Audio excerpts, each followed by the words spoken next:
خيركم من تعلم القرآن وعلمه تم میں بہترین شخص وہ ہے جو قرآن سیکھے اور سکھائے۔ السلام علیکم ورحمۃ اللہ وبرکاتہ۔ الحمد للہ رب العالمین والعاقبۃ للمتقین والصلاة والسلام علی سید الانبیاء والمرسلین اما بعد فاعوذ باللہ من الشیطان الرجیم بسم اللہ الرحمن الرحیم۔ کیسے ہیں تمام اسٹوڈنٹس؟ امید ہے کہ انشاءاللہ تعالی بخیر و عافیت ہوں گی اور ایمان کی بہترین حالتوں میں ہوں گی انشاءاللہ۔ آج کی کلاس کے لیے آئی ہوپ سو کہ آپ سب لوگ تیار ہوں گی۔ جی تو جیسے کہ لاسٹ کلاس کے اندر ہم الحمدللہ دیکھ چکے تھے سورۃ البقرہ کے سیکنڈ سپارے کے اندر آیت آ رہی ہے، آیت نمبر 160۔ اس کی ڈسکرپشن رہتی تھی لیکن ہم پہلے نیکسٹ آیات کرتے ہیں، اس کے بعد ہم انشاءاللہ اس کی ڈسکرپشن کی طرف آتے ہیں۔ سب سے پہلے تعوذ پڑھ لیجئے۔ اعوذ باللہ من الشیطان الرجیم۔ ناؤ تسمیہ بسم اللہ الرحمن الرحیم۔ اب آپ نے اونچی آواز میں میرے ساتھ ساتھ پریکٹس کرنی ہے رولز کی۔ ان الذین کفروا وماتوا وهم کفار اولئک علیہم لعنت اللہ، اللہ کے نام کو موٹا کر کے پڑھیں گے، لعنت اللہ والملائکۃ والناس اجمعین۔ جیم کے اوپر کلکلا، اجمعین۔ اونچی آواز میں آپ پریکٹس کیجئے۔ خالدین فیہا، خالدین فیہا، خواہ کو موٹا کر کے پڑھیں گے، نون کو لمبا نہیں کرنا۔ لا یخفف عنہم العذاب، دو عین ساتھ آ رہے ہیں، درمیان میں ہا بھی آ رہا ہے تو آوازوں کو اپنے کلیئر رکھنا ہے۔ عنہم العذاب ولا ہم اخفا، ٹھیک ہے، ینظرون، ولا ہم ینظرون، وإلہکم الہ، الہ واحد، واحد، دال کے اوپر کلکلا، لا الہ الا هو الرحمن الرحیم، هو الرحمن الرحیم۔ اب میرے ساتھ پریکٹس کیجئے۔ ان غنہ، ان فی خلق السماوات، فی خلق السماوات والارض، ضاد کو موٹا اور را کو بھی، والارض واختلاف اللیل، واختلاف اللیل والنہار والفلک التی جیم کے اوپر کلکلا، تجری فی البحر، را کو باریک، فی البحر، بحر، بما ینفع الناس، ینفع میں نون کے اوپر اخفا۔ آپ کو حروف اخفا اسی طرح سے بھی یاد ہونے چاہیے جب میں آپ کو بتاتی ہوں نا کہ یہاں پہ اخفا ہوگا۔ اب دیکھیں ینفع میں نون ساکن کے بعد فا آ رہا ہے، فا متحرک، ٹھیک ہے، تو ہم نے یہاں پہ کر لیا اخفا۔ تو آپ نوٹ کیا کریں کہ ایک ہو گیا فا، پھر آگے بھی ایک اور آ رہا ہے وما انزل اللہ. اب دیکھیں نون ساکن کے بعد زا متحرک آ رہی ہے، ٹھیک ہے، ان کی حرکت ہے اس کے اوپر زبر زیر پیش، ٹھیک. تو اس کو بھی یہاں پہ نون ساکن کے بعد اگر زا آ رہا ہو، فا آ رہا ہو تو ہم اخفا کریں گے. ایک اور آ رہا آگے، ٹھیک ہے. تو اب آپ کو بار بار بتانے کی ضرورت نہ پڑے کہ یہاں پہ اخفا کرنا پڑتا ہے. کیونکہ آپ کو پتہ ہونا چاہیے کہ اگر فا یا زا دو آپ کو یاد ہو گئے، ٹھیک ہے، تو آپ اس طرح سے پورے 15 جب لیٹرز کمپلیٹ ہو جائیں گے تو آپ ان کو اپنے پاس نوٹ کر لیجیے. ویسے میں آپ کو انشاءاللہ سیپریٹلی بھی بتا دوں گی کہ 15 حروف اخفا کون کون سے ہیں. اچھا جی. انزل اللہ من السماء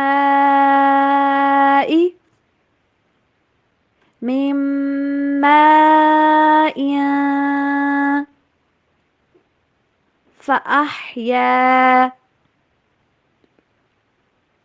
بلکہ پڑھ لیتے ہیں بِهِ الْأَرْضَ بَعْدَ مَوْتِهَا وَبَثَّ فِيهَا مِن كُلِّ.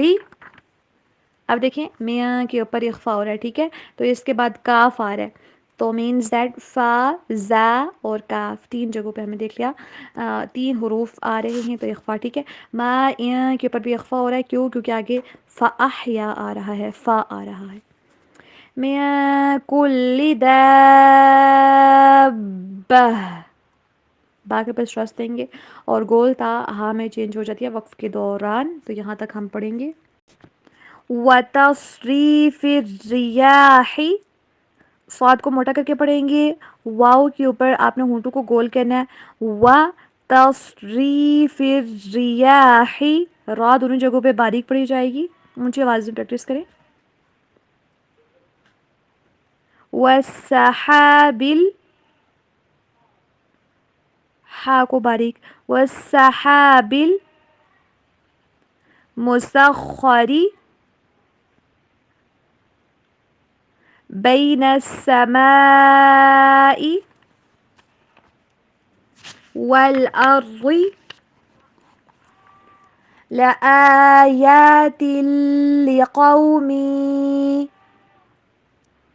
يَعْقِلُونَ. اب ہم دیکھتے ہیں انشاءاللہ تعالی ٹرانسلیشن. بسم اللہ الرحمن الرحیم. ان الذین، بے شک وہ لوگ، کفروا جنہوں نے کفر کیا، وماتوا اور وہ مر گئے، وہم اس حال میں کہ وہ کفارن کافر تھے، اولئک یہی لوگ ہیں، علیہم ان پر، لعنت اللہ اللہ کی لعنت ہے، والملائکہ اور فرشتوں کی، والناس اجمعین اور سب لوگوں کی.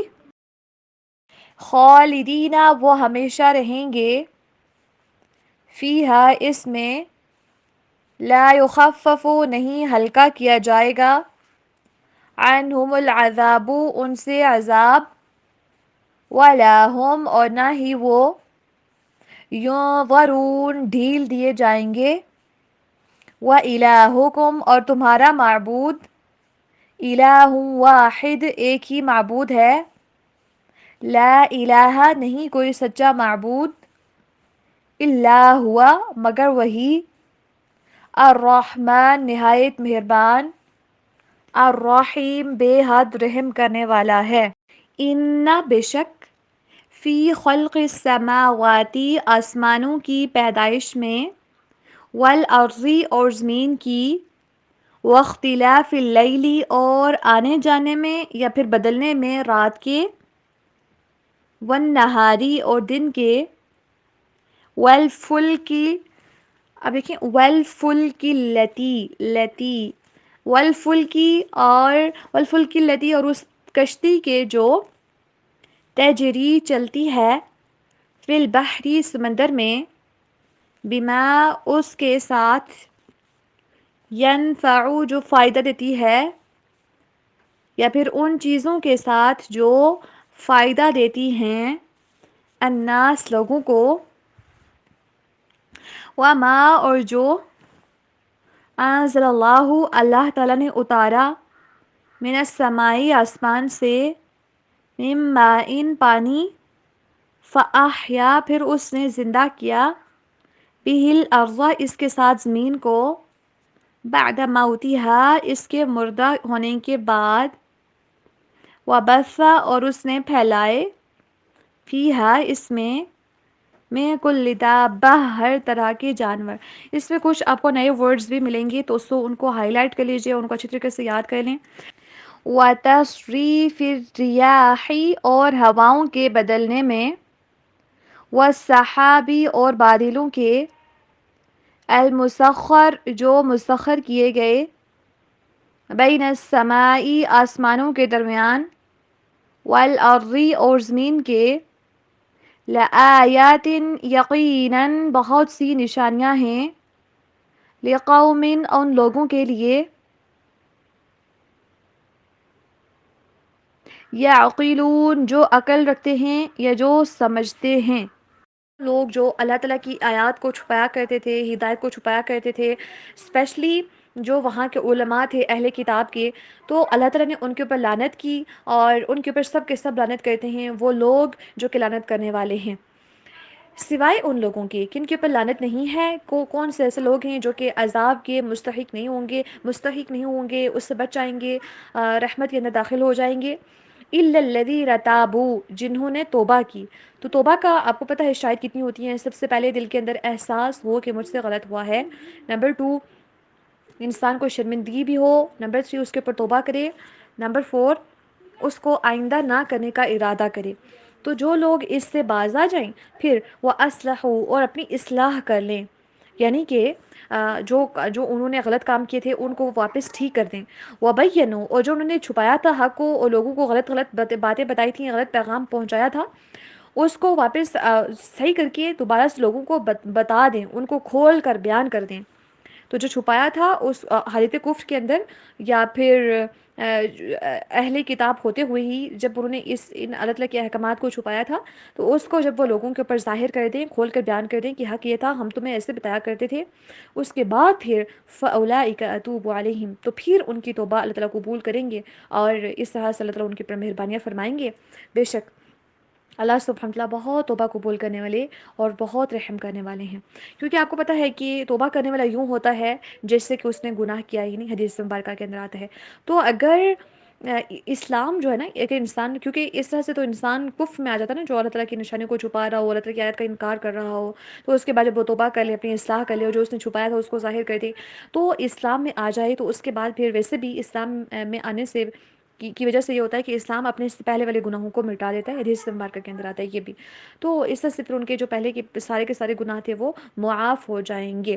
لیکن اگر یہ ہوا کہ حالت کفر کے اندر ہی مر گئے، ان الذین کفروا جنہوں نے کفر کیا، وماتوا اور وہ مر بھی گئے کفر کی حالت میں، وہم کفار اس حال میں کہ کافر ہیں، پھر کیا ہوگا؟ اولئک علیہم لعنت اللہ اللہ تعالیٰ کی لعنت سے مراد ہوتا ہے اللہ تعالیٰ کی رحمت سے دوری۔ رحمت کیا ہوتی ہے؟ اللہ تعالیٰ کی جنت۔ تو مینس دیٹ کہ جو کافر ہیں وہ جنت میں نہیں جائیں گے، یا کافر جو کہ ابھی زندہ ہیں ان کے بارے میں ہم نہیں کہہ سکتے، لیکن جو مر گئے کفر کی حالت میں ہی وہ کبھی بھی جنت میں داخل نہیں ہو سکتے۔ ان کے اوپر اللہ تعالیٰ کی لعنت ہے، فرشتوں کی بھی، لوگوں کی بھی، سب کے سب لوگوں کے ان کے اوپر یہ ہے لعنت ہے۔ دیکھیں اب یہاں پہ ایک اور مسئلہ سامنے آتا ہے کہ کسی بھی کافر کے اوپر نا اس کا نام لے کر اس کی زندگی کے اندر لعنت کرنا جائز نہیں ہے، ٹھیک ہے؟ کیونکہ دیکھیں کہ ابو سفیان جو کہ جنگ بدر میں، جنگ احد، ان کی وجہ سے بہت زیادہ جنگیں ہوئی تھیں، لیکن یہ بعد میں اسلام جب فتح مکہ ہوا تھا تو یہ انہوں نے اسلام قبول کیا تھا اور یہ ایمان لے کے آگے تھے۔ تو اب وہ ابو سفیان رضی اللہ تعالی عنہ ہیں، اور اس کے بعد ان کا بڑا مقام ہے، اور پھر جو ان کی اسلام کے لیے بعد میں خدمات بھی ہیں۔ تو دیکھیں کہ ہم جائز نہیں ہے، جو کفر کے حالت میں مر گیا ہے اس کے اوپر لعنت کی جا سکتی ہے، تو لیکن اگر جو کوئی زندہ ہے تو اس کے اوپر جائز نہیں ہے، کیونکہ یہ لعنت کی بات جو ہوتی ہے کہ جہنم ہمیشہ ہمیشہ کی ہوتی ہے، اس کے بعد پھر کوئی مہلت نہیں ملتی۔ اب دیکھیں کہ ہمارے یہاں لوگ کیا کر رہے ہوتے ہیں زندہ لوگوں کے اوپر، بلکہ کافر بھی نہیں، مسلمانوں کے اوپر لعنت کر رہے ہوتے ہیں. اللہ اکبر کبیرہ. کسی کافر کے لیے بھی اگر وہ زندہ ہے تو اس کا نام لے کر آپ بدعا نہیں کر سکتے. ہاں اگر ظلم اور زیادتیاں بہت زیادہ کرے تو ان کے لیے بدعا کی جا سکتی ہے، اوور آل قوم کے لیے تو یا پھر ہدایت دے دے یا الہی ان کو، یا پھر ان کے اوپر لعنت فرما دے اگر یہ جس چیز کے بس مستحق ہے ان کو وہ کر دے. لیکن ہمارے ہاں کیا ہوتا ہے، دوست ایک دوسرے کو کہتے رہتے ہیں تم لعنتی ہو، لعنت ہو تجھ پر، یا اس طرح کی وہ ورڈنگ یوز کر رہے ہوتے ہیں. تو ہمیں دیکھنے کی ضرورت ہے کہ قرآن ہمیں کیا گائیڈ کرتا ہے.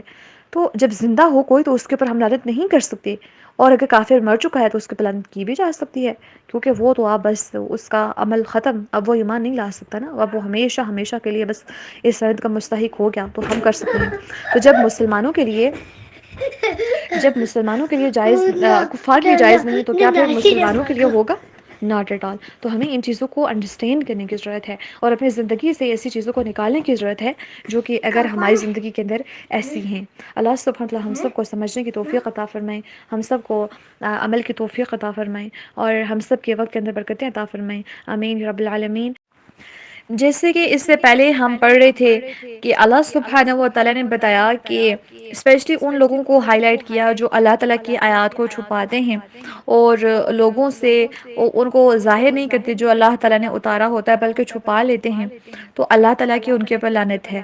ہاں جو لوگ توبہ کر لیتے ہیں، اپنی اصلاح کر لیتے ہیں، واپس سے جو چیزیں انہوں نے چھپائی ہوتی ہیں وہ لوگوں کے سامنے ایکسپلین کرتے ہیں اور آئندہ ایسا نہ گناہ کرنے کا ارادہ کرتے ہیں، تو اللہ سبحانہ وتعالیٰ ان کے اوپر مہربانی فرماتا ہے. بے شک اللہ تعالیٰ ان بہت معاف کرنے والا بڑا رحیم ہے. اور جو لوگ کفر کرتے ہیں اور کفر کی حالت میں ہی مر جاتے ہیں تو ان کے اوپر اللہ تعالیٰ کی لعنت ہے، اور سب لوگوں کی لعنت ہے، اور فرشتوں کی بھی لعنت ہوتی ہے. خالدین فیہا، وہ ہمیشہ اس لعنت کے اندر رہیں گے. لا یخفف عنہم العذاب، اور ان سے ہرگز ہلکا نہیں کیا جائے گا کچھ عذاب. ولا هم ینظرون، اور نہ ہی وہ ڈھیل دیے جائیں گے.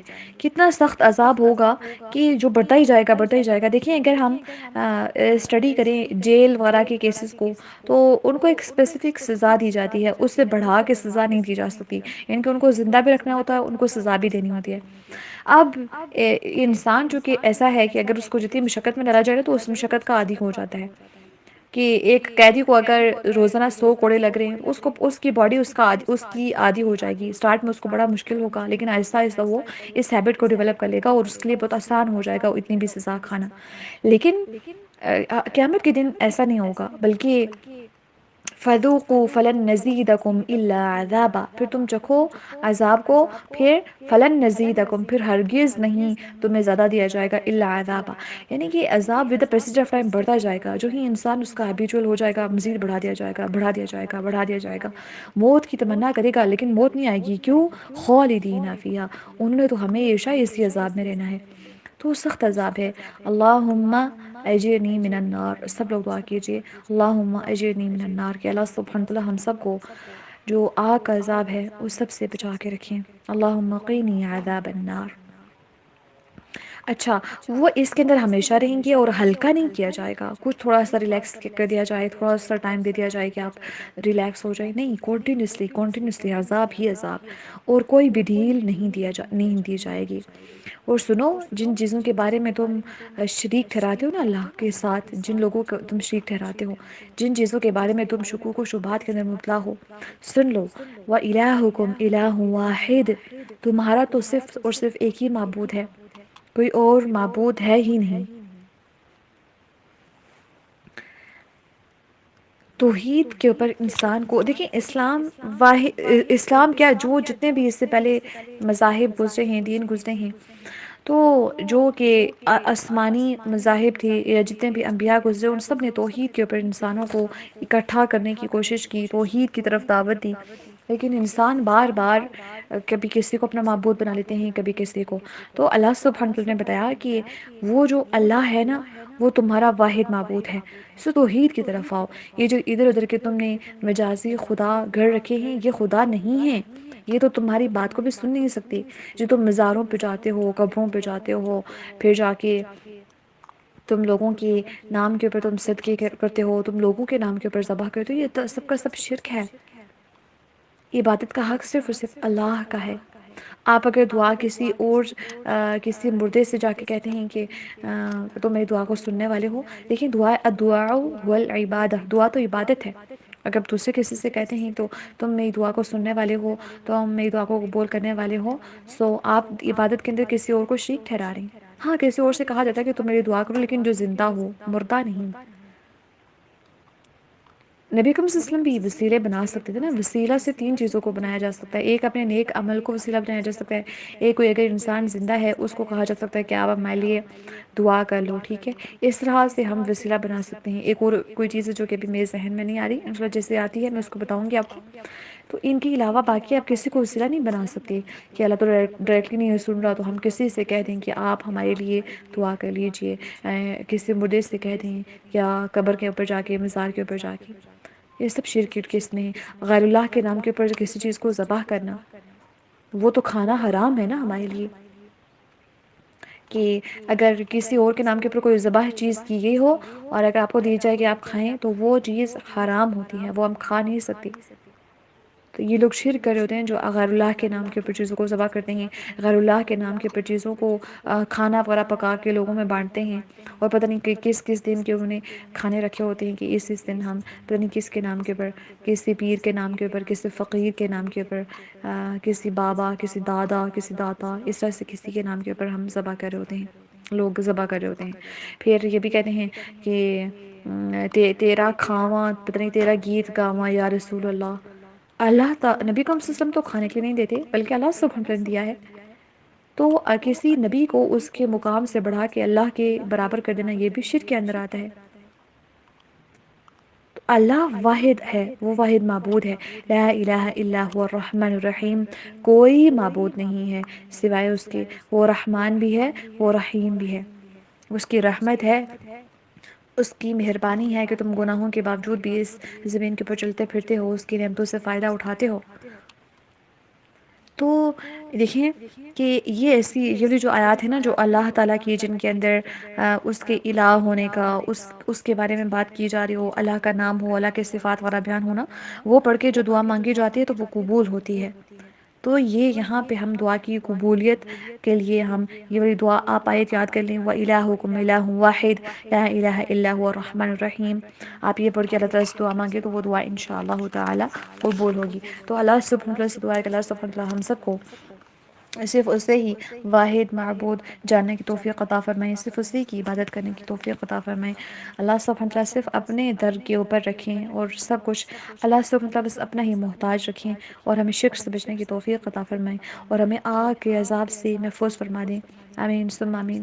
سبحانک اللہم بحمدک، اشہد ان لا الہ الا انت، استغفرک واتوب الیک۔ ربنا تقبل منا انک انت السمیع العلیم۔ اللہم صل وسلم علی نبینا محمد صلی اللہ علیہ وآلہ وسلم۔ السلام علیکم ورحمۃ اللہ وبرکاتہ۔ جیسے کہ اس سے پہلے ہم نے پچھلی آیات کے اندر دیکھا کہ اللہ سبحانہ وتعالی واحد معبود ہیں، ان کے سوا کوئی اور معبود نہیں ہے، اور وہ الرحمن بھی ہیں اور رحیم بھی ہیں۔ اب کوئی اللہ تعالیٰ جب کوئی بات کہتے ہیں تو اس کی کوئی دلیل بھی تو ہونی چاہیے، کوئی ایسی ریزن بھی تو ہونی چاہیے، کیونکہ انسان کا مائنڈ ایسا ہے کہ کوئی اس کو بات بتائی جائے تو وہ اس کو ایز سچ انڈرسٹینڈ نہیں کرتا جب تک کہ اس کو مکمل طور پر گائیڈ لائنز اس حوالے سے دی نہ جائیں۔ تو اللہ سبحانہ وتعالی نے جو ایک دعویٰ کیا کہ اللہ سبحانہ وتعالی ہی سچے معبود ہیں، اسی کے آگے مزید ہمارے پاس دلائل آ رہے ہیں 8 قسم کے۔ نمبر 1، ان فی خلق السماوات والارض، کہ آسمانوں کی پیدائش میں، نمبر 1۔ نمبر 2، زمینوں کی پیدائش میں، واختلاف اللیل، رات کے آنے جانے میں، نمبر 4، دن کے آنے جانے میں، پھر والفلک التی تجری فی البحر، کشتیوں کے چلنے میں جو کہ سمندر وغیرہ میں چلتی ہیں، ان چیزوں کے ساتھ جو کہ لوگوں کو نفع دیتی ہیں۔ تو یہ ہمارے پاس 5ویں دلیل ہو گئی۔ نمبر 6، وما انزل اللہ من السماء من ماء فاحیا به الارض بعد موتها وبث فیہا من کل دابہ، تو آسمانوں سے جو برسنے والے پانی ہیں جن کی وجہ سے زمین دوبارہ سے زندہ ہوتی ہے، یہ دوبارہ سے اپنی سبزیاں، اپنی ترکاریاں اور جو کچھ بھی زمین اگاتی ہے وہ سارے کے سارے واپس اگانا شروع کر دیتی ہے۔ نمبر 7، وتصریف الریاح، کے ہواؤں کے چلنے میں۔ نمبر 8، والسحاب المسخر بین السماء والارض، اور جو زمینوں اور آسمانوں اور زمین کے درمیان جو بادل مسخر ہوتے ہیں، لآیات لقوم یعقلون، یہ ساری کی ساری نشانیاں ہیں ان لوگوں کے لیے جو عقل رکھتے ہیں۔ تو یہ جو 8 قسم کے دلائل ہیں، ان سے ہمیں پتہ چلا کہ اللہ سبحانہ وتعالیٰ ہی واحد معبود ہیں، اور ان کے اندر بڑی نشانیاں ہیں۔ ہم تو بڑے خوش ہوتے ہیں بادلوں کو دیکھ کے، ہواؤں کو دیکھ کے، کشتیوں کو دیکھ کے، ہمیں بڑی ایکسائٹمنٹ ہوتی ہے، ہم ایک سیلفی لے لیں، ہم ایک پکچر ان کی لے لیں، اپنے پاس سیو کر لیں، لیکن اس کو اسٹیٹس کے پر اپلوڈ کر دیں۔ لیکن اللہ سبحانہ تعالیٰ نے بتایا کہ ان کے اندر نشانیاں ہیں، لیکن نشانی کو ہر ایک کوئی پہچان نہیں سکے گا، بلکہ پہچانے کا وہی جس کے اندر عقل ہوگی، جو سمجھ رہا ہوگا۔ تو آسمانوں کی پیدائش میں کیا جن چیزوں کو، جن لوگوں کو تم معبود بناتے ہو اللہ کے علاوہ، یہ آسمان کو پیدا کر سکتے ہیں؟ پھر ایک جگہ پہ آتا ہے بدیع السماوات والارض، آسمان اور زمین کو ایجاد کرنے والا ہی اللہ ہے، یعنی کہ بغیر کسی نمونے کے اللہ سبحانہ تعالیٰ نے ان کو پیدا کیا۔ اللہ سبحانہ تعالیٰ از ہولڈنگ، آسمان کو بھی اللہ تعالیٰ نے تھاما ہوا ہے، زمین کو بھی۔ تو کیا تم اللہ کو معبود نہیں مانتے؟ تم دوسروں کو معبود مانتے ہو، تو چلو یہ بتاؤ کہ وہ آسمان پیدا کر سکتے ہیں؟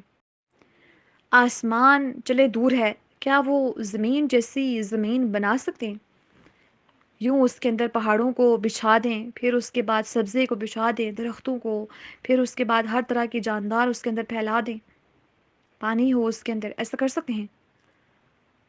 صرف اور صرف اللہ سبحانہ وتعالیٰ کی ذات ایسی ہے، وہ جو عبادت کے لائق ہے، اس کی عبادت کیوں کی جائے؟ کیوں؟ کیونکہ وہی واحد معبود ہے۔ کیوں؟ کیونکہ وہ رحمان ہے۔ کیوں اس کی عبادت کی جائے؟ کیونکہ وہ رحیم ہے۔ کیوں اس کی عبادت کی جائے؟ کیونکہ اس نے آسمانوں کو پیدا کیا ہے۔ کیوں اس کی عبادت کی جائے؟ کیونکہ وہ زمین کو بھی پیدا کرنے والا ہے۔ واختلاف اللیل والنہار، وہی ہے جو رات کو دن میں بدلتا ہے اور دن کو وہ رات میں بدلتا ہے۔ والفلک التی تجری فی البحر، تم سمجھتے ہو کہ تمہاری ٹیکنالوجیز کی وجہ سے، تمہاری انجینئرنگ کی وجہ سے یہ کشتیاں زمین کے یہ آسمانوں سوری سمندروں کے اندر چلتی ہیں، پانیوں کے اندر یوں پانی کو پھاڑتے ہوئے چلتی ہیں، اور وہ ڈوبتی بھی نہیں ہیں اور تم ڈوبتے بھی نہیں ہو؟ ناٹ ایٹ آل۔ بلکہ اللہ سبحانہ و تعالیٰ، ہم اگر ایک پتھر پھینکے نا پتھر پانی میں، وہ بھی ڈوب جاتا ہے، تو اتنی بڑی کشتی کیسے آرام سے، اتنا بڑا جہاز کیسے آرام سے ایک سائڈ سے لے کے دوسری سائڈ کی طرف چلا جاتا ہے؟ اللہ سبحانہ تعالیٰ کی اس کے اندر نشانی ہے کہ تمہیں اللہ سبحانہ تعالیٰ نے سمندروں کو بھی تمہارے لیے مسخر کر دیا، تم ان کے ذریعے بھی ٹریول کرتے ہو، اس لیے اللہ سبحانہ تعالیٰ کی تم عبادت کرو۔ پھر وہ اللہ ہے جو آسمان سے تمہارے لیے بارش برساتا ہے۔ اپنے معبودوں سے کہو ذرا تمہیں ایک بالٹی یا ایک ٹینکی بھر کے پانی کی دے دیں تو تم اس کو استعمال کر سکو پورا ماہ، نہیں دے سکتے، یہ کسی بھی چیز کا اختیار نہیں رکھتے۔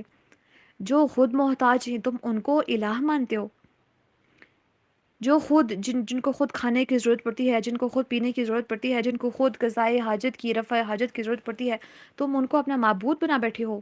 نو، بلکہ معبود تو وہ ہے جو آسمانوں سے پانیوں کو برساتا ہے، جس کی وجہ سے زمین دوبارہ سے زندہ ہوتی ہے، وہی ہے جو زمین کو دوبارہ سے زندہ کرتا ہے، وہی ہے جس نے زمین کے اندر ہر طرح کے جاندار پھیلائے ہوئے ہیں، جانور پھیلائے ہوئے ہیں، وہی ہے جو ہواؤں کو چلاتا ہے۔ اللہ اکبر!